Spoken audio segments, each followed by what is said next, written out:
In this video, I'm going to give you 5 toxic things that you can remove that will change your life forever. The craziest part is you'll start to experience the benefits within 7 days of doing these steps. It's the same things that I did that took me from this to this. The last step is like a turbocharger for your self-improvement gains, so stick around for that. Every social media mogul, be it Andrew Tate, Iman Gadzhi, whoever it may be, will tell you to do this. Yet they have a vested interest in you not doing it. Number 5. Social media detox. Deleting social media not only removes the brain paths that Mark Zuckerberg has placed in your head with his little tentacles, hitting every dopamine receptor in your brain, but it also gives you back more time in your day, right?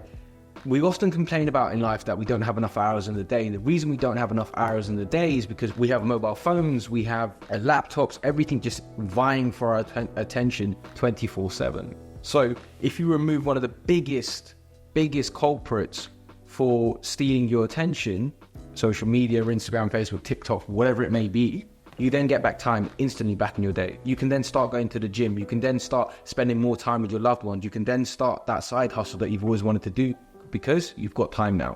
So this is a 3-step process that I follow to limit my screen time and actually remove the addiction of social media.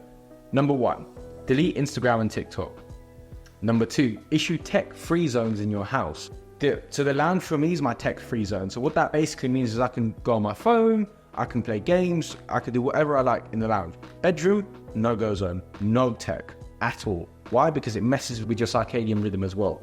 The next tip, this one gives you the idea that you're progressing in life. It gives you the idea that you're having achievements and you're rising through the ranks of men. But you're actually not. It's probably one of the best products on the market, right? Because it taps into our primal instincts of rising through the ranks as a man, as conquering, as challenging, as becoming the best possible version of ourselves. Yet, we don't do it at all because it's all in an artificial environment. Number 4, stop playing video games. Video games have hacked into our reward system, right? And the reward mechanisms. Instead of chasing real life goals, like starting a business, starting a family, meeting a woman, all of those nice, good, high dopamine things that you could be doing. Instead, what it makes you do is you channel your energy into a virtual environment. And when you channel your energy into that virtual environment, you're prestiging, you're doing well in the game, fair enough, but you've actually achieved nothing of any substantial value. You're wasting time in this game. You're not getting any reward for the labor that you're putting in, but your brain thinks you are. So stop playing video games. They're just cold turkey. You don't need to play video games. There's so many better things you can do with your time. Now we've removed 2 major vices that have destroyed your goal-getting ability. If you don't do step 3, you'll literally fail. The next step is so important, purely based on the fact it's how you start your day and it's how you end it. Number 3, proper sleep hygiene. Sleep, I've gone through this in other videos as well, but sleep is basically a legal performance enhancing drug. The drop off for having inadequate sleep versus having adequate sleep is monumental. And for a lot of the younger guys out there watching this video, the older you get, that drop off increases. You need to get 8 hours of sleep every single day. Yeah, if you don't, then you're screwed. Minimum, you need to get 8 hours of sleep every single day. This is what I actually did to set my sleeping schedule. So often, what I would do when I would fall out of a sleeping schedule, and life happens, you can often fall in and out of one. What I would typically do is I would force myself the next day to get up, be it at 6:30, 5:30, whatever that time was. I would force myself to get up at that time. I hook or crook, whether I've had 4 hours sleep, 5 hours sleep, 6 hours sleep, whatever it may be, I would force myself to get up at that time. And then as soon as I get up, I'll have my water, I'll do my cold plunge, or whatever it was, and then I'll have a coffee. And it's not normally recommended to have a coffee that early on, but I just needed that spike to get my energy going. Then what I would do is I'd try and stay awake for up until 10 hours prior to when I have to wake up the next day.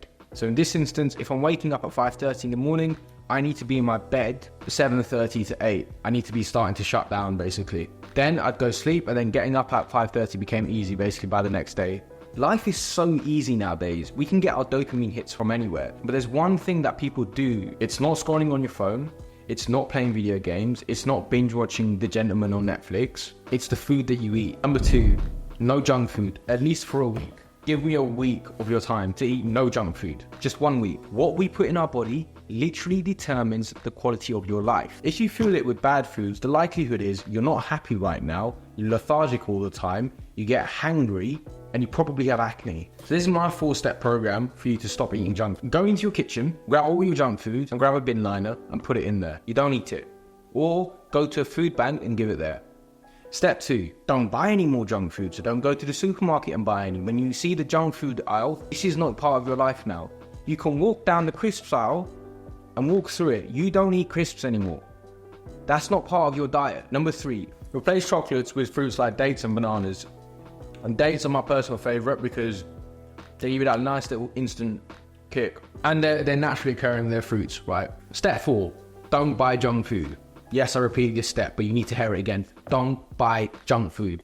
Number 1, one of the biggest reasons why you lack a get shit done attitude is because you have no self-control whatsoever. This hack that I'm about to tell you, it's the single greatest thing you can do in terms of productivity. It's the single greatest thing you can do in terms of willpower. It's the single greatest thing you can do for self-control. No fap. The benefits of no fap: increased energy, the want to do difficult things, people gravitating towards you.